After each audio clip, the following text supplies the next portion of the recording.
ঠিক আছে, বাবা মায়েরা বসো।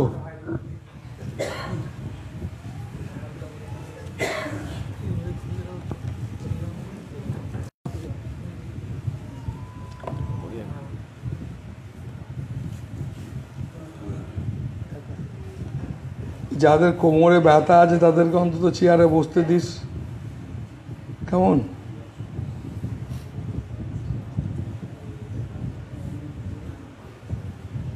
সবার জন্য ব্যবস্থা করা যায়নি, কি করা যাবে? দেখ, তোমাদের কিছু কথা বলি। প্রথমত তোমাদের বলি, যেটা আমার একবারে সবসময় আমি বলি, যদি তুমি আমার 100টা কথা শুনে থাকো, 100 বারের মধ্যে তুমি অন্তত 90 বার তুমি পাবে। আর 10 বার পাবে না কেন? না, এমনি গল্প করেছি।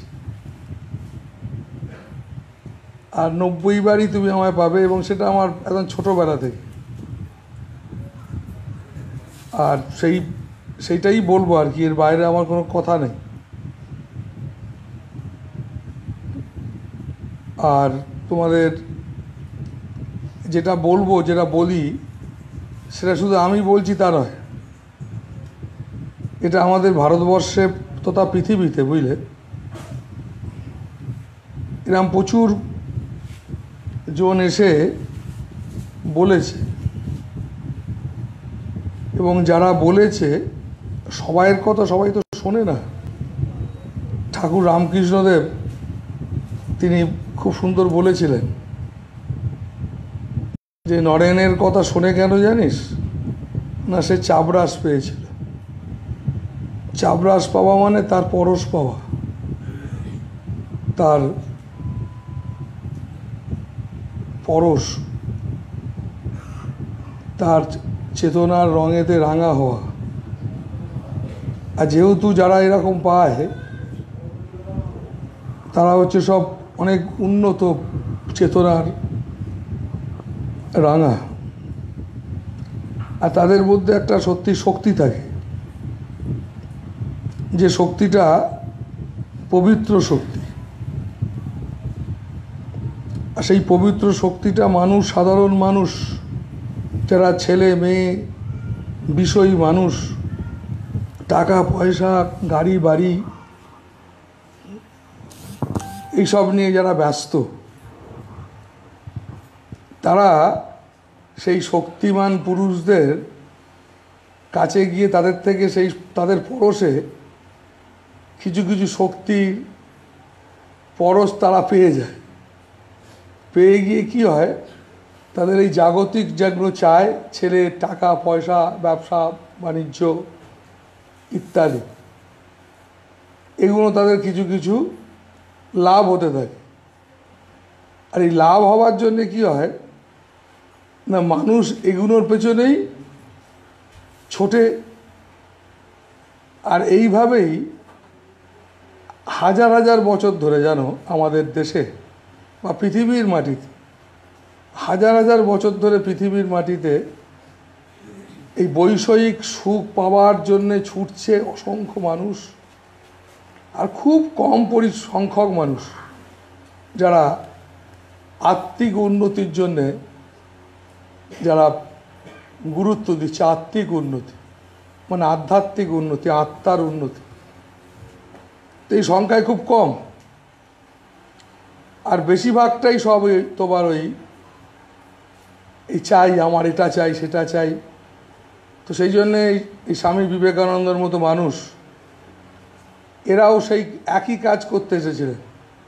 রামকৃষ্ণ আরও সমস্ত মহাপুরুষরা করতে এসেছিলেন কি না, মানুষের মধ্যে, মানুষ যাতে করে স্বভাব, তোমার যেটা আসল ভাব, তুমি সেই আসল যেটা তোমার, সেটা তুমি পাও, তুমি সেটা জানতে পারো। যাতে যতক্ষণ না পর্যন্ত তোমার আসল স্বভাবটা কি তুমি জানতে পারো, যতক্ষণ না জানতে পারো ততক্ষণ কিন্তু তুমি খুব দুঃখী হবে।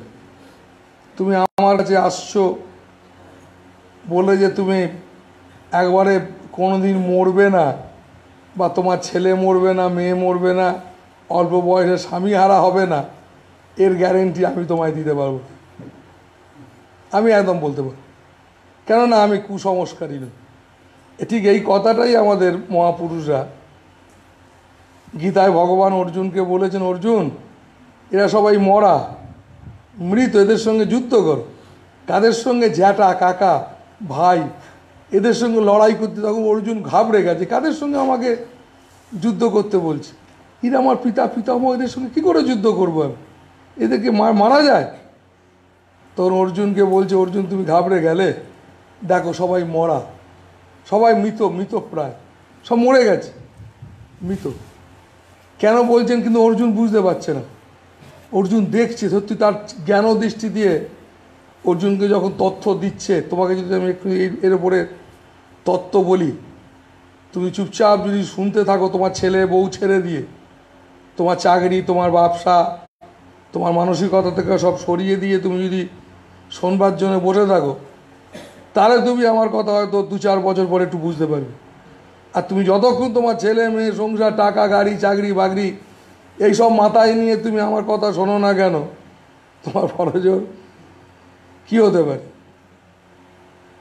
না? তুমি ওইটাই তুমি ভুল বুঝবে। তুমি কি বুঝবে জানো? আমার কাছে অনেক দেখবে ছেলে মেয়েরা সব আসে অল্প থেকে, বয়স থেকে, ছোট বয়স থেকে আসছে। কেউ কেউ দেখবে বলছে, জানিস আমার মেয়েকে বা আমার ছেলেকে বাবা বিয়ে দিতে মানা করেছে। আমি জিন্দেগিতে কাউকে বিয়ে করতে বলিনি, আমি কোনোদিন কাউকে বিয়ে করবি বলিনি। কেন? তুমি বড় হয়েছো, তুমি অ্যাডাল্ট, তোমাকে সিদ্ধ পুরুষ কাকে বলে জানো? আমরা সিদ্ধ পুরুষ বলি, উনি একজন সিদ্ধ পুরুষ। মানে কি? সিদ্ধ পুরুষ মানে যার অনেক শক্তি আছে, তার শক্তিতে অনেকের উপকার হয়, তাকে সিদ্ধ পুরুষ বলে না। এরকম শক্তিশালী অনেক দেশেতে পাওয়া যায়। সবাই রামকৃষ্ণদেব নয়, সবাই স্বামী বিবেকানন্দ নয়, সবাই চৈতন্যদেব নয়। একটুখানি শক্তি হয়েছে বলে তাকে তুমি চৈতন্যদেব ভেবে ফেলবে, ব্যাপারটা একদমই নয়। কেমন? তিনি হচ্ছেন তোমার সামান্য শক্তিতে, কিন্তু যারা ব্রহ্মজ্ঞ পুরুষ, তারা শক্তি স্বরূপ, তাদেরকে শক্তি অর্জন করতে হয় না। যারা শক্তি অর্জন করে তাদের শক্তি শেষ হয়ে যায়। আর যারা শক্তি স্বরূপ, তাদের কোনোদিন শক্তির শেষ বা শুরু নেই। তারা ব্রহ্মজ্ঞ, তারা সবসময় সংখ্যায় কম থাকে, পৃথিবীতে কম। কিন্তু তোমাদের মতো সাধারণ মানুষ করে কি, যে তাদের কাছে এই চাওয়া পাওয়া এই সব নিয়ে তোমরা মত্ত হয়ে যাচ্ছ। আমি জানি তোমাদের জ্বালা, তোমাদের যে যন্ত্রণা, এটা আমার মতো ফকির লোকেরা জানে বই। দেখবে আমি কোনোদিন কাউকে বিয়ে করতেও বলি না। আর এদিকে ভক্ত বাবা মায়েরা আমার কাছে যারা প্রতিদিন আসছে, রেগুলার আসছে, মেয়ে বড় হচ্ছে, কেউ বলছে ওদের তোর মেয়েকে বিয়ে দিচ্ছিস না কেন? ওরে বাবা, গুরুদেব মানা করে। শুনে রাখ, যদি কেউ বলে থাকে যে আমি ঢপ দিচ্ছে, সে এতকে বলেই রাখি, আমি জীবনে কোনোদিন করি না। কেন? এতকারই আমি পাটটা নিইনি। আমার বিষয়টা এটা নয়। তুমি ঠিক করো যে গুরুদেব মানে তাকে গিয়ে একবারে ছেলে মেয়ে 14 পুরুষের একবার বিয়ের দিন ঠিক করে দেবে।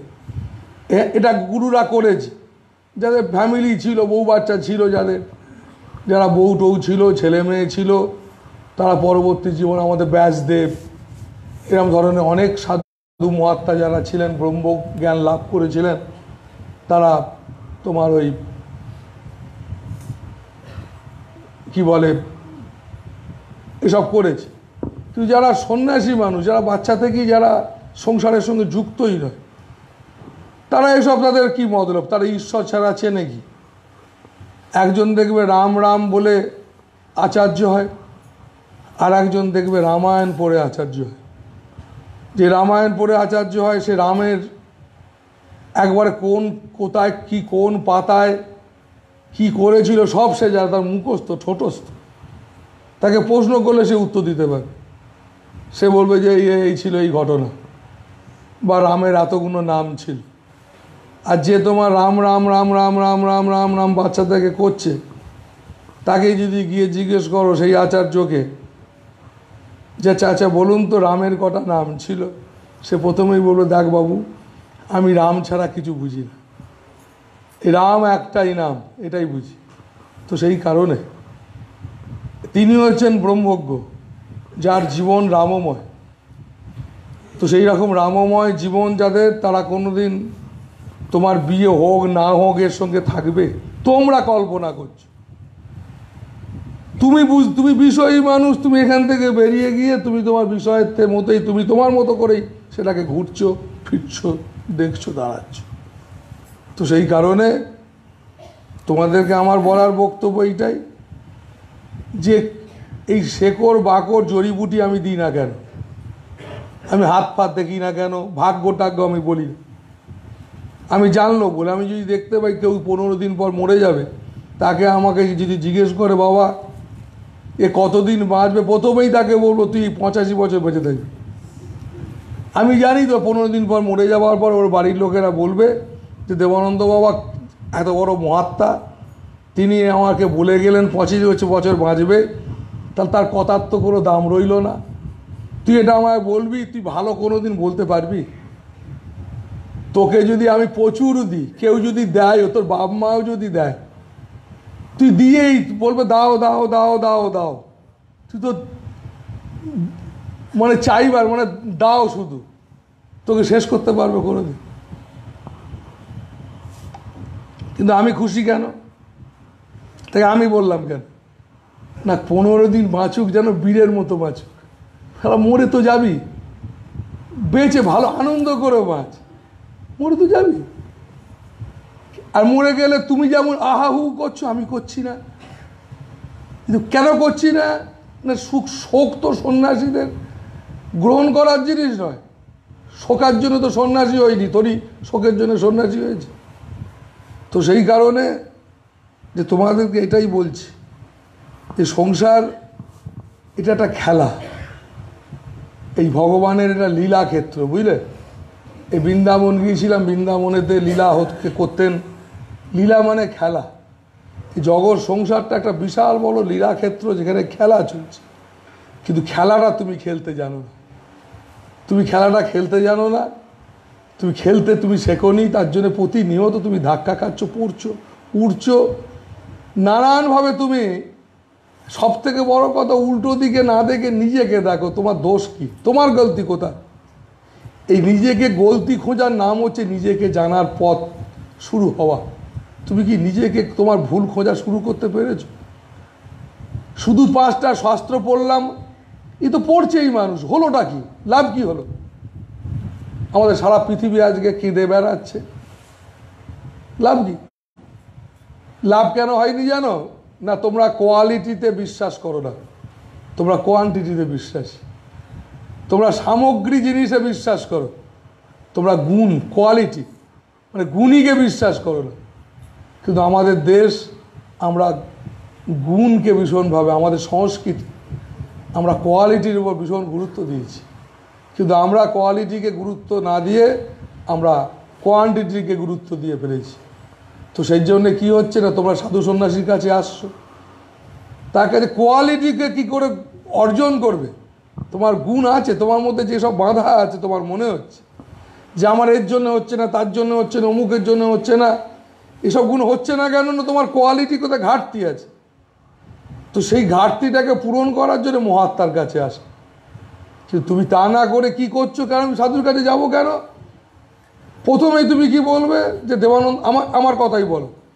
তুমি যখনই তুমি আমার কথা কাউকে বলতে যাচ্ছ, যেন আমার গুরুদেব এই বলে তুমি নিজের হয়তো জীবনে কিছু হয়তো একটা কিছু বেনিফিট তুমি পেয়েছিলে, মেয়ের বিয়ে কিংবা ছেলের বিয়ে কিংবা গিয়ে তারপরে চাকরি পেয়েছিলাম, এই দিয়ে শুরু হয়ে তুমি এই আশ্রমে জুটে আরও 5 জনের কাছ থেকে তুমি আমার কথা শুনে এই সব কথাগুলো তাকে তুমি প্রথম বলবে, বলে তুমি এইসবগুলো বলে তুমি তাকে আমার প্রতি কী করে সে বিশ্বাস আসে, সেই বিশ্বাসটাকে তুমি গাঢ় করবার চেষ্টা করবে। আর কিছু ছেলে মেয়েরা আছে এসব বিশ্বাস করে না, কেমন বউ মানছে, না মানলে শালা না গেলে বাড়িতে অশান্তি আছে, তার জন্য বউয়ের পাল্লায় পড়ে আসছে। নাহলে বর মানে বউ দেখতে পাচ্ছে না গেলে ঝামেলা আছে, যাচ্ছে। ভেতর থেকে, এই ভেতর থেকে আসার জায়গাটা আসছে না কেন? না তোমাকে বোঝানো যায়নি, তুমি বুঝতে পারোনি, বা তোমায় বোঝায়নি।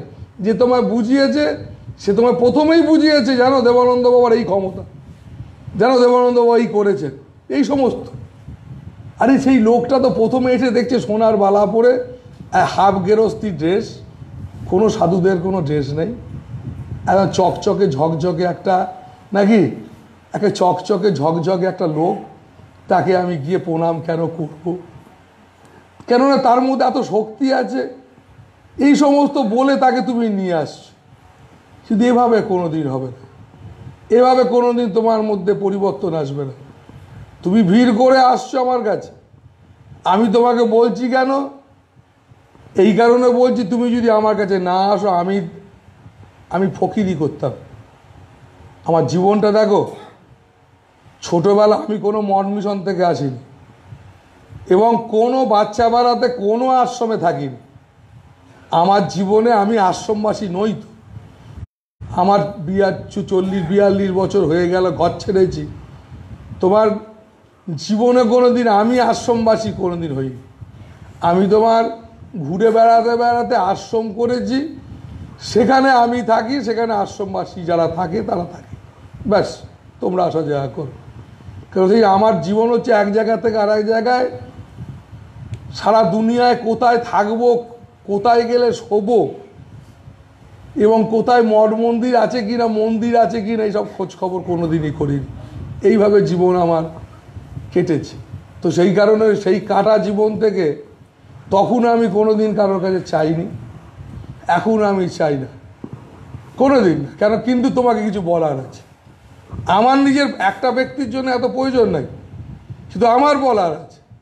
এই বলতে গিয়ে তোমাদের মতো একদল লোক আমার পেছনে জুটে গেছে, বুঝলি? এই পেছনে জুটে গিয়ে হয়েছে কি মুশকিলটা, না এই এতগুলো লোক যখন পেছনে ছুটছে, এদের জন্য একটা রাস্তা বলতেই হবে, না হলে কিন্তু জিনিসটা একটা ভুল ভাবনায়, ভুল পথে, ভুল চিন্তা ভাবনায় একটা অনেকগুলো মানুষ এটা একটা কনফিউজ হয়ে যাবে, এর একটা ভুল রাস্তায় চলবে। কিন্তু এতগুলো মানুষ ফলো করছে আমাকে, তো সেই কারণে তোমাদের বলছি। আমি তো তোমাদের ভাগ্য বলে দিচ্ছি না, কোনো দিন বলি না আমি। যদি তোমাকেও বলে দেবানন্দ বাবা ভাগ্য বলে দিচ্ছি, জানবে মিথ্যে কথা বলেছে, একদম 100% মিথ্যে বলেছে। আমি বলি না। আমি জীবনে কোনোদিন কারোর কথা শুনে কারোর বিচার করি না। আমি কোনোদিন আমার কোনো ব্যক্তিগত কোনো পার্সোনাল কোনো চেলাচামণ্ড নেই, আমার কেউ নেই পার্সোনাল। কারণ আমি নিজেই খুশিতে আছি। কেন নেই, কেন কিসের জন্যে নেই? কারণে তোমাকে জানতে হবে। তোমাকে বললাম একটু আগে, তোমাকে বিয়ে করতেও বলিনি, না করতেও বলিনি, ভালো থাকতে বলেছি। বিয়ে তা তো আমিও করি, তা আমি তো ভালো আছি। কিন্তু তোমাকে ভালো থাকতে গেলে যে চেতনার দরকার, সে বিয়ে করলেও দরকার, না করলেও দরকার। কেমন? আর তোমায় যদি কেউ বলে দেবানন্দ বাবা অমুকের ছেলের সঙ্গে তমুকের মেয়ের বিয়ে যোগাযোগ করে দিয়েছে, তুমি জেনে রেখে দাও, গেরস্তিদের কোনো সম্পর্ক আমি কোনো দিন করি না। আমি কোনো দিন কোনো গৃহীর একটা জায়গা বাইরে আমি যাই না, আমি কোনো দিন যাই না। আমি তোমার বাড়িতে গেলেও তুমি আমায় দেখবে এই একটা ঘর যেখানে গেলাম, যেখানে বসলাম আধ ঘন্টা হোক 1 ঘন্টা হোক, সেইটুকুনি। আর তোমার মনের জায়গাতে হলো আমি একটা জায়গা পর্যন্ত যাব, তারপরে যাব না। কেন যাব না? আমি তোমাকে গৃহী ভালো করে হতে বলছি, নাকি তোমাকে আমি আমার মতো সন্ন্যাসী হতে বলছি না। আমি কোনো দিন কাউকে বলি না তুমি সন্ন্যাসী হও।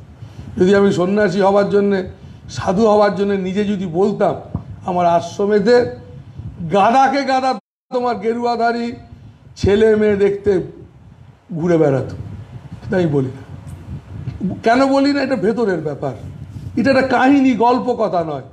তো সেই কারণে তাই তোমার ভেতরে জাগুক, তুমি ভালো গৃহী হও। গৃহী হওয়া মানে আমার ছেলে, আমার মেয়ে, আমার টাকা, আমার এটা নয়। এত আমার নয়, সেই আমার যাতে এত নয়, এইটা হচ্ছে তোমার সত্য। তোমার নিজের জীবনের, তোমার একটা মানুষের স্বাভাবিকতা হচ্ছে সেটাই, যে তোমার মধ্যে আমার ব্যাপারটা থাকবে না, মানুষের থাকবে না। কেমন আমার ব্যাপারটা অন্য জীবের থাকতে পারে।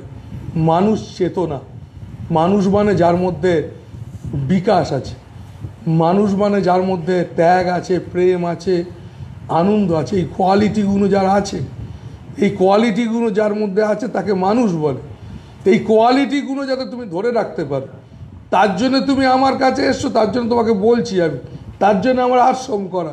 নাহলে আমার কোনো দরকার নেই আশ্রম করার, কোনো দরকার নেই তোমার সঙ্গে আমার টাইম দেওয়ার।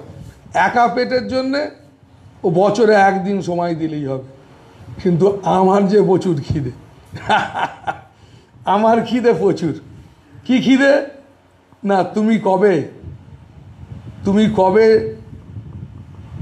অন্ততপক্ষে তোমার স্বভাবকে তোমার স্বভাবে স্বাভাবিক হবে, তোমার মধ্যে ত্যাগ, প্রেম, আনন্দ, যে তুমি যে মনুষ্যত্বের স্বরূপ, এইরকম একটা জায়গায় তুমি কবে পৌঁছবে, তুমি কবে বিশ্বাস করবে ঈশ্বর মানে আর কিছুই নয়, আমারই দিব্য চেতনা নাম ঈশ্বর, আমারই পবিত্র গুণ হচ্ছে ঈশ্বরের গুণ, আমারই পবিত্র দৃষ্টি, আমার পবিত্র পরশ, এসব গুণ ঈশ্বরের গুণ। তার জন্য মহাত্মার কাছে যাব। মহাত্মার কাছে গিয়ে তুমি যাচ্ছ কেন? তোমার কি চাকরি হয়নি তার জন্যে? না। মহাত্মার কাছে যাব কেন না, আমি এই ধরিত্রীতে জন্মেছি বলে। কেন জন্মেছি বলে মহাত্মার কাছে যাব না, আমার স্বভাবটা যেন হারিয়ে না যায়, সেটাকে ধরে রাখবার জন্যে তার পরশ পেতে যাব, তার কথা শুনতে, তার জানতে যাব, জীবনকে ধরে রাখবার জন্য। তার জন্য মহাত্মার সঙ্গ করতে যাব। কিন্তু এইটাকে ভুলে যাওয়া চলবে না যে আমি চাকরির জন্য যাব, তাহলে মহাত্মার কাছে আসা হয়নি, তাহলে মহাত্মার কাছে আসতে নেই। এইরকম বুদ্ধি নিয়ে মানুষকে যেতে হয়। যারা গণৎকারী করে, যারা ভাগ্য বলার জন্য ঠিকে নিয়েছে, তাদের কাছে যেতে হবে। কিন্তু আমার মতো ফকির যারা বাচ্চা থেকে এই করতে করতে এসেছে, কেউ আমাকে দেবানন্দ বাবা বানায়নি, বুঝেছ? আমি টেলিভিশনও বানাইনি, খবরের কাগজও বানাইনি, এবং এর জন্য আমাকে একটা পয়সা তোমাদের থেকে নিয়ে বা কেউ ধরে বেঁধে কয়েও কোনো অ্যাড জোগাড় করে বা কিছু করেও দেবানন্দ বাবা করে। তো সঠিক পথ, সেই পথ ধরে এগিয়ে চললে মানুষ খুব আনন্দে থাকতে পারে। তাই তোমাদেরকে আমি সঠিক পথ ধরে এগিয়ে চলো। শুধু শুনে গিয়ে নিজেকে চেঞ্জ করে ফেলবে আমার পেছন দিকে গিয়ে, এই অভ্যাসটা ত্যাগ করো। আর অবশ্যই সব সময় জানবে, আমি যখন তোমার সমালোচনা করছি, তার মানে আমার মধ্যে এই বদ গুণগুলো আছে। আমি যখন তোমার মধ্যে নিন্দে করছি, তোমার খারাপ জিনিসটাকে দেখতে পাচ্ছি বারে বারে, তো এই খারাপ জিনিসটা ওর থেকে হয়তো বেশি আছে আমার। এইটাকেও ঘুরে তাকিয়ে দেখবার চেষ্টা করবে। কারণ আমার মনে আছে যে একজন আমায় জিজ্ঞেস করেছিল, মহারাজ এই বিশ্ব ব্রহ্মাণ্ডটা সবটাই তো এক, কিন্তু তবু তো এক করতে পারছি না। তো তাকে আমি বলেছিলাম, তুমি শুধু নিজে সেই বিশ্ব ব্রহ্মাণ্ডের সঙ্গে এক করে নিজেকে করতে পারোনি, তুমি তোমাকে আলাদা করেই রেখেছো। তুমি তোমাকে সবসময় আলাদা করেই এই বিশ্ব ব্রহ্মাণ্ডকে এক, এইটাই ভেবেছো। তাই তুমি যদি যেদিনকে তুমি আর তিনি অভিন্ন, এই যেদিনকে তোমার বোধ হবে, কবে হবে না, ভক্ত এবং ভগবান যেদিন এক হয়ে যায়, তখন মানুষ আর মানুষ থাকে না, ভক্ত ভগবান অভিন্ন হয়ে যায়। তা ভক্ত কখন অভিন্ন হয়ে যায় না, যখন ভক্তের সেই মনটাই ভগবানের হয়ে যায়। মনটার তার মন থাকে না, ভগবানের মন, ঠাকুরের মন। তো ঠাকুরের যদি মনটা হয়ে যায়, রাধারানীর যে মনটা, সেই রাধারানীর মনটা যদি তোমার হয়ে যায়, তা কি হবে না, সেই রাধারানীর মনটা যদি তোমার হয়ে যায়, সে সবসময় কৃষ্ণ দেখবে। কেমন? রাধারানীর মন তো কৃষ্ণ দেখে, আর অন্য কিছু দেখে না। তোমার মনটা যদি কৃষ্ণ, তোমার মনটাই যদি রাধারানী হয়ে যায়, সে কৃষ্ণ দেখবে। তো রাধারানী হচ্ছে একটা পথ, ধারা, যে পথ তোমার জীবনের সঙ্গে যদি বসে যায়, তাহলে তুমি সেই ধারায় তুমি সেই পথে, তুমি সেই যে আকর্ষয়তে কৃষ্ণ, যিনি বিশ্ব ব্রহ্মাণ্ডকে, তোমাকে, আমাকে, সবাইকে জড়িয়ে একাকার করে রেখেছেন। এখন সেটা সম্ভব ওইভাবেই। কীভাবে আমার মনটা আর আমার থাকবে না, সেই মনটা হয়ে যাবে, সেটা কিভাবে হবে? প্রাণায়াম করে হবে, আমার কাছে এলে হবে, মাটির তলায় ডুবে ডুবে থাকলে হবে, না দিনরাত যোগা করলে হবে, সেটা আমি বলতে পারবো না। তবে এটা বলতে পারি, বিনা প্রেম সে নেই মিলে নন্দলাল। প্রেম চাই, ভালোবাসা চাই। ভালোবাসা এই বই টই পড়ে হবে না। ভালোবাসা ছেলে বা মেয়ে নয়, ভালোবাসা একটা ব্যক্তি নয়। ভালোবাসা হচ্ছে সেটাই যা অবিনাশী, যাকে দেখা যায় না, যাকে মাপা যায় না। যদি দেখা বা মাপা যেত তাহলে এত সমস্যা থাকতো না সমাজে। তাই ভালোবাসা ভগবান, তাই সেটা হতে হয়, সেটা আছে, সেটা সব সময়ের জন্য আছে। সেই কারণে বাবা মায়েরা, তোমরা চেষ্টা করো, তোমাদের দিনরাত আমি বলছি যে কোনো কুসংস্কারে পা নয়। দেখবে এখানে আজকে একটা, গত বছরে আমি অর্ঘ্যদান প্রতি বছর 10-12 বছর ধরে আমি শুরু করেছিলাম অর্ঘ্যদান। অর্ঘ্যদান মানে আমাকে একদল মানুষ ভক্ত বলাতে, তারা বললো বাবা আমরা এই যে আপনি স্কুল টিস্কুল করেছেন, আমরা সেবা দিতে চাই। তো সেবা দিতে চাই, তার নাম দিলাম অর্ঘ্যদান। চলো অর্ঘ্যদান। কিন্তু দেখা গেল কি, সেই অর্ঘ্যদানে একদল লোক গুরুদেবের হাতে টাকা দিয়ে নিজেকে পুণ্যি পাওয়ার জন্য এলো। এ সংখ্যা বিশাল, কিনা আমার পুণ্যি হবে। তো সেইটা হলো। আর একদল বিশালভাবে কিভাবে হোক, মানুষের যে অর্ঘ্যের যে উদ্দেশ্য, যেটাকে সাপোর্ট করলাম। কারণ আমি কোনোদিনই কারোর কাছে জীবনে জিন্দিগিতে কোনোদিন, আমার 12-14 বছর বিনা পয়সায় সারা ভারতবর্ষ ঘুরেছি, পয়সা ছুঁইনি রে মা। নাঙ্গা থাকতাম, ঘুরে বেড়াতাম, ছোটো গামছা পরতাম, জটা জুটো। তো সেই লোকটা হঠাৎ তোর থেকে পয়সা চাইবে? খিদে পেলে বলতুম এই খাওয়াতো আমাকে, দোকানদার প্রেম সে খাওয়াতো। তো সেই কারণে আমি জীবনে দেখি সেই লোকটা চাইবে তোমার থেকে, তা না। তো সেই জন্য দেখবে একটা নোটিশ লিখেছি আজ, যে এই বছর গত বছর নিইনি না, কারণ সেই অর্থটা নিয়ে আমার স্কুল টিস্কুল সব চলতো, অনেক অর্থ অনেক জমা পড়তো। তো আমি দেখলাম ইসারা তো আচ্ছা ব্যাপার হলো, আমি তো অর্থ চাইবার লোক নই।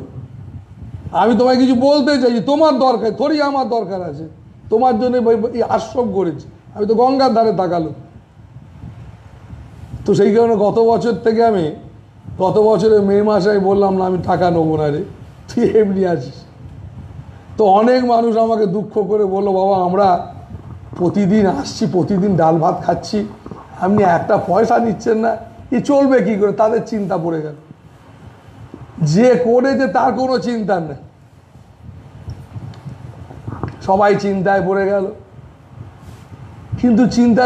কিন্তু দেখা গেল কি, আমার আশ্রমটা 1 বছর ধরে কিচ্ছু চাইলো না।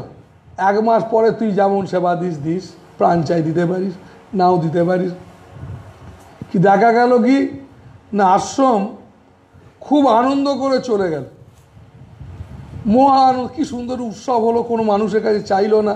তোরাই তো দিলি, তোরাই দিয়েছিস। কিন্তু কারণ সবসময় আমি বলি তোমরা দেবে, আমি চাইবো না। চাইলে তোমার থেকে আমি চাইব, অন্যজন তোমাকে চাইবে না। কেন চাইবে না? চাইতে গেলে শিখতে হয়, ওই চাওয়া শিখতে হয়, দেওয়াটাও শিখতে হয়। চাওয়া সবাই চাইতে পারে না। তো সেই কারণে সেটা যদি চাওয়া পাওয়া ঠিক জানতো তাহলে দুনিয়াটা অন্য হতো। তো সেই কারণে বাবা মায়ের এই বছরে আমি বলেছি না, একবারে নিশ্চিত অর্থ নেব, এবং প্রত্যেকটা জনকে আমার কথা বলবি বাবা চেয়েছে এবার সব সময় দিবি, আমাকে না যাকে পারবি দিবি। কেন দেবে না? না দিলে তোমার দেওয়ার মানসিকতা আসবে না, তো ভেতর থেকে যেটা প্রাণ চাইবে এই দিতে পারলে জানবে আসছে। তুমি দেবে কি করে না আসলে? তো দেবার মানসিকতাই তো বলে দেবে আসবার রাস্তাটা। তাই বড় হৃদয় চাই, এই বড় উদারতা ছাড়া কোনোদিন ঈশ্বর পাওয়া যায়? ঈশ্বর পাওয়া ভক্তের অপর নাম উদারতা নাকি? ঈশ্বরের স্বভাব উদারতা। তো আর তুমি জলের সঙ্গে জল যদি হয়ে মিশতে চাও, তুমি একটা কাঠ হয়ে ভাসতে পারো। তুমি কাঠ তো আর জল হবে না, কিন্তু কাঠকে যদি তুমি পাথরের পুকুর পাড়ে পাথরে ঘষতে থাকো, তাহলে দেখবে ওই কাঠটাও একদিন ঘষে জলে পরিণত হয়ে গেছে, জলের সঙ্গে মিশে গেছে। কেমন? তো মিশতে হবে তোমার সাথে। তো হয়তো জলটা, কাঠটা জল হবে না, কিন্তু মিশে যেতে পারে চন্দনের মতো। তো সেই কারণে বাবা মায়েরা, তোমাদেরকে একদম চন্দন হতে হবে, আমাদের চন্দন হতে হবে। ঘষে নিজেদের সকল অহংকারকে ভেঙে চুরমার করতে হবে। শুধু তুমি গুরুদেবের কাছে আসছো, গুরুদেব আমার এটা হয়েছে, সেটা হয়েছে, অমুকটা হয়েছে, তুমি ভাবছো গুরুদেব তোমাকে আলাদা একটা কিছু শক্তি দেবে। আমি কিন্তু তোমাকে যা এখানে বলছি, তুমি আমার সঙ্গে একাকী বসে যাও, আমি তোমার সঙ্গে এক কথা বলব, একদম এক। তোমার মানসিক খুশির জন্য তোমার সঙ্গে বসছি, তুমি যাতে খুশি হও। আর তুমি আমার সঙ্গে কথা বলতে চাও, এর জন্য দারুণ খুশি আমি। আমি নিজে পেরে উঠছি না বলে আমি দুঃখিত বলবো না, কারণ আমি দুঃখিত হব কেন? খামোকা নাকি? খামোকা দুঃখ পেতে যাব কেন?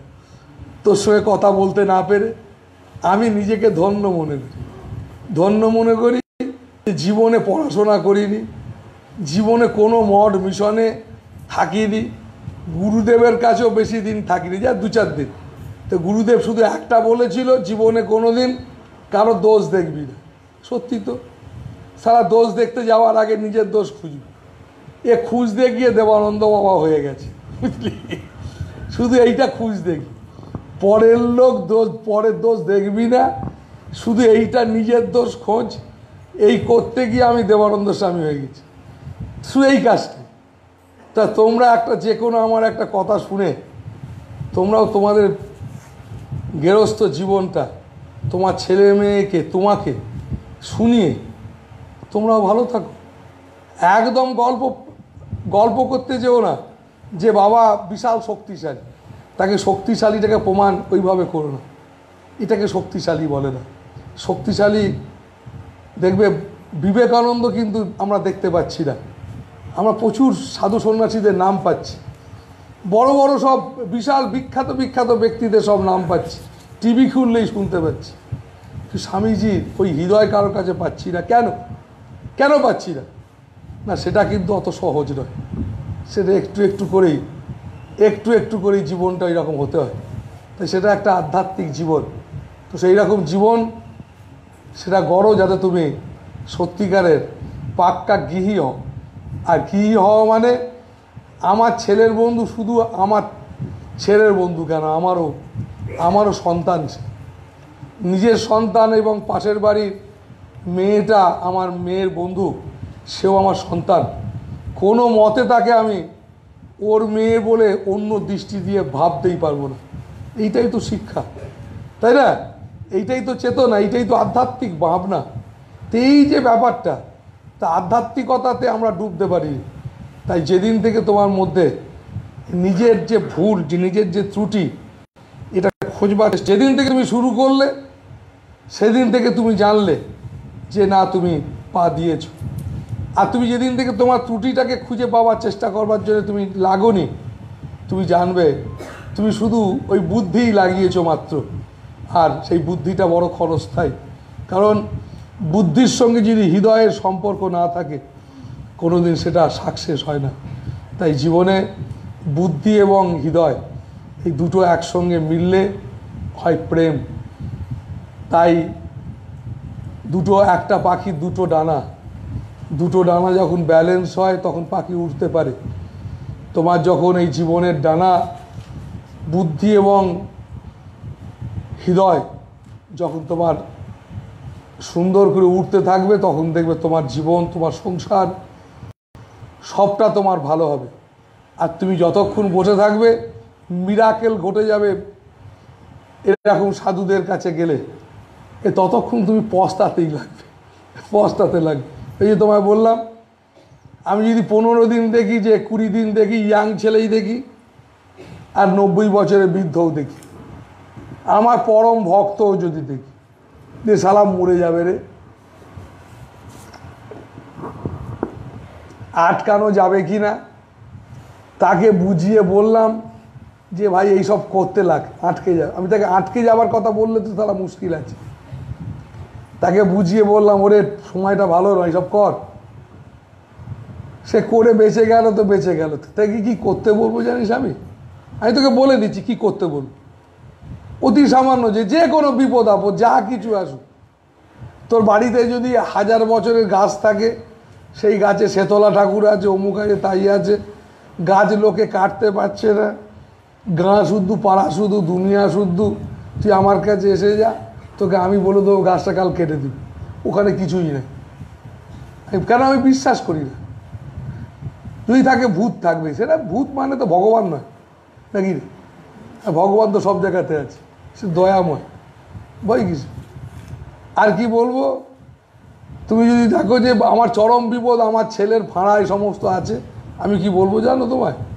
আমি তোমার প্রেম সে বলবো প্রত্যেক দিন বাবা মাকে প্রণাম করবি বাবা। কেন বলবো জানিস? এই দুটো পায়ের যুক্ত না হলে কোনোদিন হাঁটতে পারে না, এর নাম যোগ। তোর বাবা এবং মা তোকে এমনি ভালোবাসে, কিন্তু ওই বাবা মায়ের তোর সঙ্গে টাচ হওয়া মানে যুক্ত হওয়া। আর বিশ্ব প্রকৃতি তোর বাবা মাকে তোর ভালো মন্দের শক্তিটা তোর বাবা মার হাতে দিয়ে দিচ্ছে। এটা বিজ্ঞান, এটা অঙ্ক। ঠিক তোকে আমি বলে দেবো, তো বাবা মাকে প্রতিদিন প্রণাম করবি, যেখানে যাবি যা। আর কি করবো বাবা? সূর্য প্রণাম করবি। কেন? যে জগতে বাস করিস সেই জগৎটার নাম সূর্যের জগৎ, সেখানে তাকে প্রণাম করবি, চলে যাবে। আর কি করা উচিত? এই 3টে জিনিসের বাদ দিয়ে আর একটা জিনিস আছে, সেটা হচ্ছে গুরু নাম, নাকি? বেশি করে গুরু নাম করবি। এই দুটো জিনিস করবি, কিন্তু এটাই হবে না, গুরু নাম করবি বেশি করে, তুই বহুদিন বেঁচে থাকবি। তো যে কোনো গ্রহ ভাড়া কেটে যায়, মরবি না বলতে পারবো। তোকে এটা বলছি কেন বলছি, এটা একবার তোকে মাইকে বলছি কেন, তুই আলাদা করে, তুই যদি মনে হয় যে আমি গুরুদেবের কাছে, তো আলাদা করে গিয়ে শুনি। আমি তোকে বললাম, তো অনেকে বলবে আমার মেয়েকে বাবা বিয়ে দিতে মানা করেছে, আমার ছেলেকে বিয়ে দিতে, যে আমি পুরো পাক্কা মিথ্যে কথা বলছি। আমি হয়তো কারোর কথা শুনেছি, সে বললো বাবা আমি বিয়ে করবো না। কেন করবি না রে? সারা প্রেম ভালোবাসা করিস নাকি? আমি তাকে জিজ্ঞেস করি, সঙ্গে সঙ্গে জিজ্ঞেস করি, না আমি প্রেম ভালোবাসা করিস, আর সারা ফালতু করছিস সব। আমি না, তাকে বোঝাবার চেষ্টা করবো, বুঝিয়ে সুঝিয়ে দেখতে পেলে। আমিও দেখলাম ছোকরাটা খারাপ নয় তো, বুঝলি না? আর ভালোবেসে ফেলেছে। একই যদি তোমার ব্রাহ্মণ হলে খুব ভালো হতো রে, তারা ভালোবেসে ফেলেছে। সেরকম সব দেখবো, চিন্তা ভাবনা করবো, করে বোঝাবো। তার বাড়ির বাবা মা ভাবছে কী করে বাবা তার মাথাটা ঘুরিয়ে দেয়। সে তো তার ম্যাজিক খুঁজছে, সে ম্যাজিক খুঁজে যায় যে আমি জিন্দেগিতে কোনো মাথা ঘোরাতে যাবো। কেন? আমি তার বাবা আমাকে চিনিই না, আমি একদম গা থেকে ঝেড়ে দেবো, আমি চিনিই না। আমি এরকম কোনো কন্ডিশনে কারো যাই না। আমি দীক্ষা দিয়েছি বলে কোনো জায়গায় মাথা বিক্রি করে দিই। তোকে একটা ভালো কথা বলেছি, জব করতে, ব্যাস উঠে গেছে, ভেবেছি গিয়ে। তো সেই কারণে সন্ন্যাসীর জীবনটা তো এইরকম। গুরু মানে তো সন্ন্যাসী, মানে যিনি ত্যাগী, যিনি যার আপন পর বলে কিছু নেই, ব্রহ্মস্বরূপ। তাই তো বুঝি। আমি তোকে ঝেড়ে দেবো একদম, মানে ঝেড়ে দেবো মানে আমি তোর কথা শুনবই না। তুই বলতে গেলি মাথাটা ঘুরিয়ে দিন, আমি এদিকে যাবো না। তুমি জানবার চেষ্টা করবো, পরিষ্কার জানবো। জানার পর তোকে আমি বলে দেবো, দেখ তুই খুব দুঃখী হয়ে যাবে, বা ঠিক আছে যা, দুঃখী হয়ে বলে দেবো ঠিক আছে যা, বলে দেবো।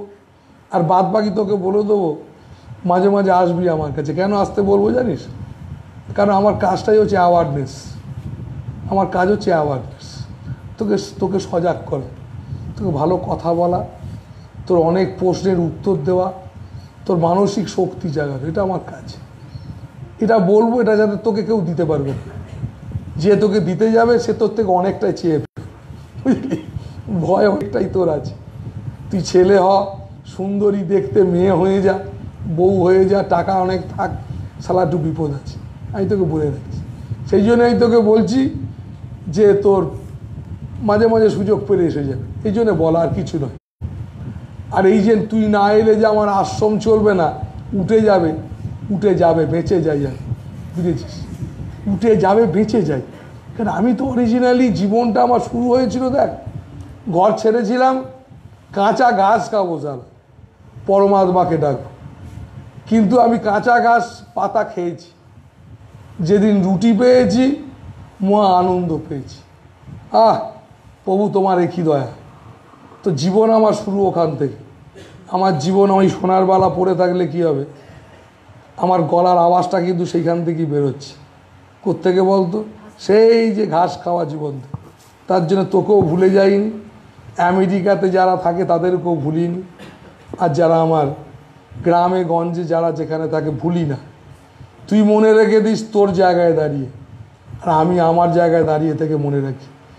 আমি সন্ন্যাসীর জায়গায় দাঁড়িয়ে থেকে মনে রাখা মানে যেখানে নেওয়া দেওয়া নেই, এইরকম একটা প্রেম, যেটাকে প্রেম বলে। তাই যদি পীড়িত করতে হয় বাসনা, তাহলে সাধুর কাছে জেনে নেন। তাই তোমরা ভালো থাকো গৃহী মানুষ। তোমাদের এটা বলতে চাইলাম এই কারণে, মহাত্মাদের মধ্যে যারা পবিত্র চিন্তা করে তাদের মধ্যে শক্তি আছে, তাদের মধ্য থেকে শক্তি বিচ্ছুরিত হয়, সেই শক্তিটাকে গ্রহণ করতে হয়। আর ভক্তি শ্রদ্ধা ছাড়া গ্রহণ করা যায় না, কারণ ভক্তি শ্রদ্ধা ছাড়া একদম হবে না। কারণ যদি আমি আমার কথাই বলি, প্রথমত আমি তোমায় ভাগ্য বলে দেবো না। আমি কোনোদিন তোমায় এটা আংটি মাদুলি ব্যাপারটা বুঝি না বলে আমি সাপোর্টও করবো না, যেহেতু, এবং তুমি যেও না গো এটাও বলবো না। এবং আমি নিজে ব্যক্তিগতভাবে আমি তোমায় সবসময় সেই ঈশ্বর যিনি পবিত্র, যিনি, যার অসংখ্য রূপ, তোমার যে রূপ ভালো লাগে তাকেই তোমায় ভালোবাসতে বলবো। এবং তোমার মধ্যে প্রেম, ত্যাগ, আনন্দ যাতে জেগে ওঠে, যাতে তোমার মধ্যে মনুষ্যত্বের যে পবিত্র গুণ, সেই গুণগুলো তোমার মধ্যে একটু একটু করে জাগে, যা তোমায় ভালো রাখতে পারবে। আমি চাই না কোনোদিন তুমি আমার নামে গল্প করে আমার প্রতি কাউকে বিশ্বাস করিয়ে দাও, যে বিশ্বাসটা মিরাকেলের গল্প করিয়ে এইটা করিয়ে ফেলেছ। তারাও দুঃখী, তুমিও দুঃখী। কারণ বলছি বলো তো, আমি বছরের পর বছর মানুষকে বলে যাচ্ছি, কিন্তু একটা মানুষকে আমি দেখতে পেলাম না। কি আশ্চর্য বাবু, অবাক। এখন মানুষকে দেখতে পাওয়া গেল না, যে না আমার জীবনটাকে আমায় তৈরি করতে হবে। আমি যদি নিজেকে তৈরি না করি, আমার কিন্তু, আমি একটুখানি নিজেকে যদি নির্লিপ্ত করতে, নিউট্রাল করতে পারি, নিরপেক্ষ করতে পারি, আমার দৃষ্টিটা কিন্তু, আমি কিন্তু ব্যক্তিগত ভালো থাকবে, এবং আমার সঙ্গে যারা থাকবে তারাও ভালো থাকবে। এই যে জায়গাটা, এটা একটা ভীষণভাবে গুরুত্বপূর্ণ, এটা তোমাদের জানতে হবে। আর বাবা মায়েরা খুব ভালো থাকো। আর আমি তোমাদের আজ অনেকগুলো কথা বললাম, এবং এইটাই তোমাদের কাছে যে বলতে পারবার চেষ্টা করলাম। দুটো কথা, একটা হচ্ছে এই গেরস্থি ব্যাপারে যদি কেউ আমাকে যদি নাম তোমায় ঢুকিয়ে দেয়, তুমি জেনে রেখে দেবে পাক্কা মিথ্যে কথা বলছি। কারণ আমি গৃহী লোকেদের একটা জায়গা পর্যন্ত যাই, কারণ আমার কাজ হচ্ছে আত্মার সঙ্গে আত্মার মিলন ঘটানো, গুরুর কাজ, জীবাত্মার সঙ্গে পরমাত্মার মিলন ঘটানো। তোমার জীবনটা যেন সেই পরমাত্মায় ভরে ওঠে। তাই তোমাকে আমি রাধাকৃষ্ণের সুন্দর একটা উপমা দিয়েছিলাম, তাই তো? তোমার ভেতরটা যেন একটা রাধাময় হয়ে যায়, তোমার মনটা যেন রাধা মানে ধারা, মানে ভরে ওঠে তোমার জীবনটা, তাহলে তোমার জীবন সত্যি সুন্দর হবে। এইরকম একটা ভাবনা মাথায় রাখো, ভেতরে রাখো। আর যদি বলো অলৌকিক মিরাকেল ব্যাপার, সঠিক পথে চললে তোমার যে সমস্ত বাধাগুলো আছে সেগুলো কেটে যায়। সেই জন্য মানুষকে বারে বারে বলা হয়েছে সাধু সঙ্গ করো। সাধু সঙ্গ করতে এই কারণে বলা হয়েছে যে তুমি সাধু সঙ্গ করলে কি হয় না, আস্তে আস্তে আস্তে আস্তে তোমার মধ্যে একটা ধারণা পরিষ্কার হয়। ধারণা পরিষ্কার হলে কি হয়, ধরতে পারো। পরিষ্কার ধারণা না হলে ধরতে পারা যায় না। তুই গৃহী মানুষ, ভালো করে গৃহস্থটাকে ধরতে পারবে, সংসারটাকে ধরতে পারবে, চলতে পারবে। আর ধারণা পরিষ্কার চাই, সাধু সঙ্গ করো। আর সাধুদের মধ্যে যেহেতু পবিত্র গুণ আছে, যারা সাধু তারা তো ভগবান। ভগবান মানে তার গুণটা ভগবান, সেই গুণময় পুরুষের পরশ পাওয়া এটা তোমার কেন দরকার না? তোমার এই নেগেটিভ যে সমস্ত গুণগুলো আছে একমাত্র তারই পরশে তোমার চলে যেতে পারে, কারণ এটা কল্পনা করে আসে না, এটা বই পড়ে হয় না, এটাকে জীবনের নাম হচ্ছে সাধু। তো সেইটাও একটা পবিত্র জীবনের নাম সাধু। তাই আমরা দেখবে সুভাষচন্দ্র বোস থেকে আরম্ভ করে আমাদের দেশের পৃথিবীর বড় বড় ব্যক্তিরা সাধুদের পাশাপাশি গেছে, সব সময় সঙ্গ করেছে, চেষ্টা করেছে, কথা বলতে পারছে না। ঋষি অরবিন্দ কত বছর তিনি বেরোননি, শ্রী শ্রী ঠাকুর রামকৃষ্ণ, স্বামী বিবেকানন্দ, এদের দর্শন পাওয়াটাও খুব একটা সহজ ছিল না। কেমন অনেক মানুষ এবং দর্শন করবার লোকও ছিল কম। সাধু দর্শন করতে হবে তার যে এটা বিশাল ব্যাপার, এটাও তোমাদের মধ্যে নাই, ভারতবর্ষের মানুষের মধ্যে নেই, যে সাধু দর্শন মানে একটা বিশাল ব্যাপার। তুমি সাধু দর্শন মানে জেনেছো কি বলো তো? না, সাধু ঠিকে নিয়ে বসে আছে ভাগ্য বলা, এটা সাধু নয়, এটা একবারে তোমার অন্য জিনিস। সাধু মানে যাকে দর্শন করতে যেতে হয়, তার দর্শন পাওয়া বড় কঠিন, ভীষণ কঠিন ব্যাপার। তার সঙ্গে কথা বলা ভীষণ কঠিন জিনিস। আমার মনে আছে আমি গিয়েছিলাম, তুমি যদি গিয়ে থাকো পন্ডিচেরিতে, সেখানে অনেক কিছু লেখা আছে, কত সব মানুষ, বড় বড় ব্যক্তিরা, ভারতবর্ষের বিশেষ বিশেষ ব্যক্তিরা ওখান থেকে আমেরিকা যেত, জাহাজ দাঁড়াতো। রবীন্দ্রনাথ ঠাকুরও চিঠি লিখেছেন যে আমি ঋষিজির সঙ্গে সাক্ষাৎ করতে চাই। তারপর ঋষিজি সম্মতি দিয়েছেন, হ্যাঁ উনি তো কারোর সঙ্গে দেখা করতেন না, অনেক বছর সম্মতি দিয়েছে। সেই সাধু দর্শন করা আমি জেনেছি।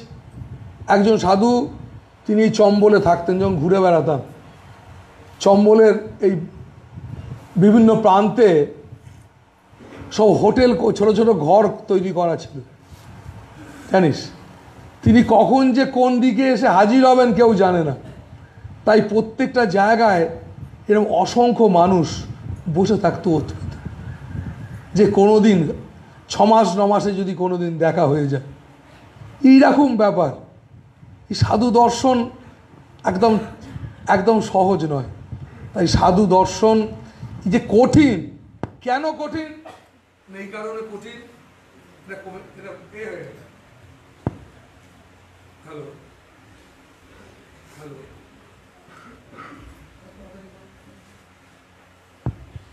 হ্যালো এই কারণে কঠিন জানো, যে এই টাকা দিয়ে তো হবে না, এ দীক্ষা টিক্ষা নিলেও হবে না, এ পাশাপাশি ঘুরে বেড়ালেও হচ্ছে না, এ একদম হবে।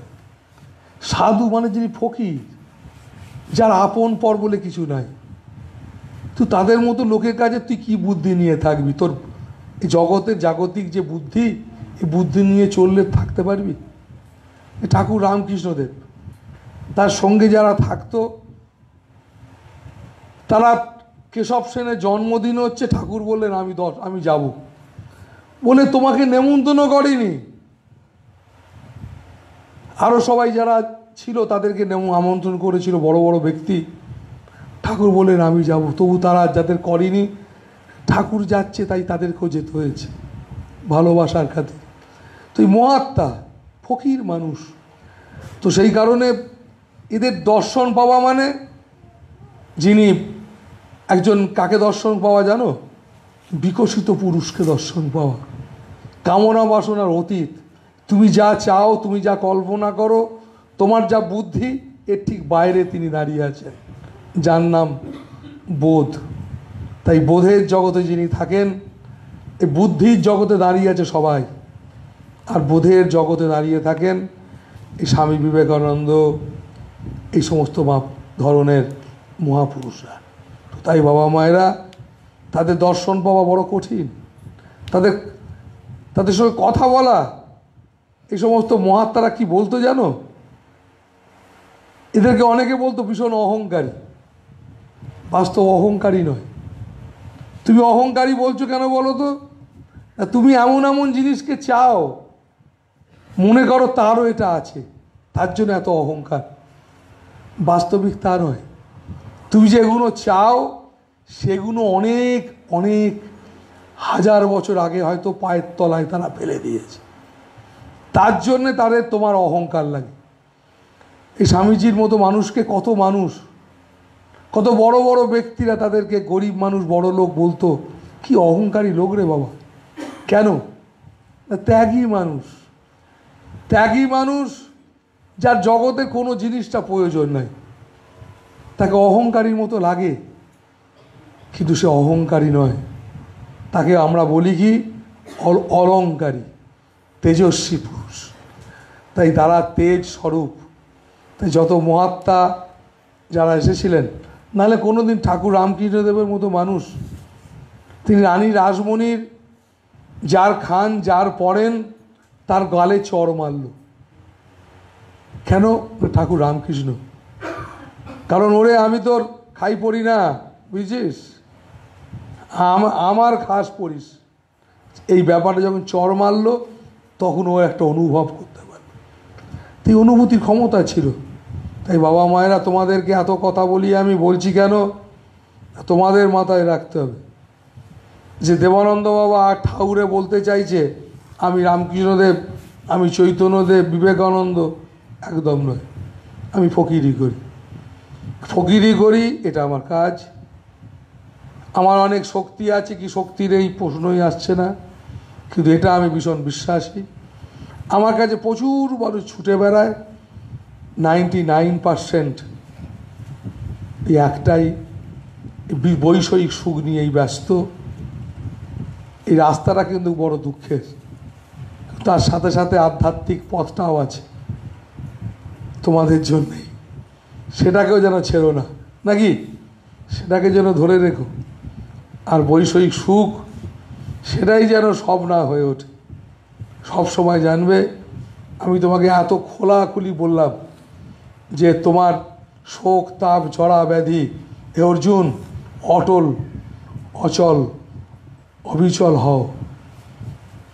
তো এই কারণেই বাবা মায়েরা খুব নাম করো, সুযোগ পেলেই সাধু সঙ্গ করো, অবশ্যই করবে, এবং মনটাকে অনেক উদার করো, বোঝবার চেষ্টা করো।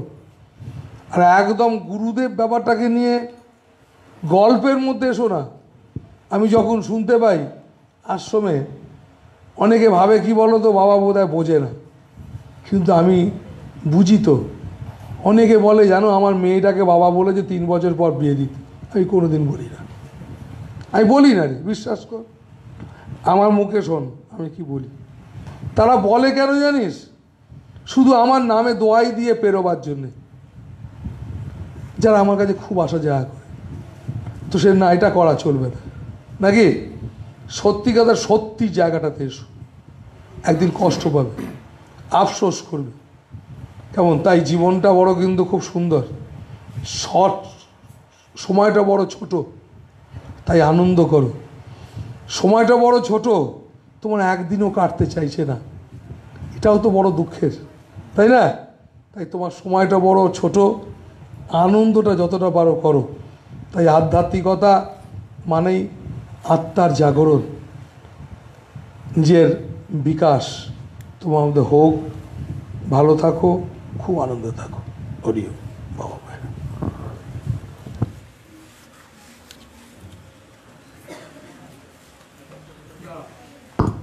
প্রণাম করবে না। আচ্ছা, এইখানেই সেবা দেওয়া হবে। দেখো।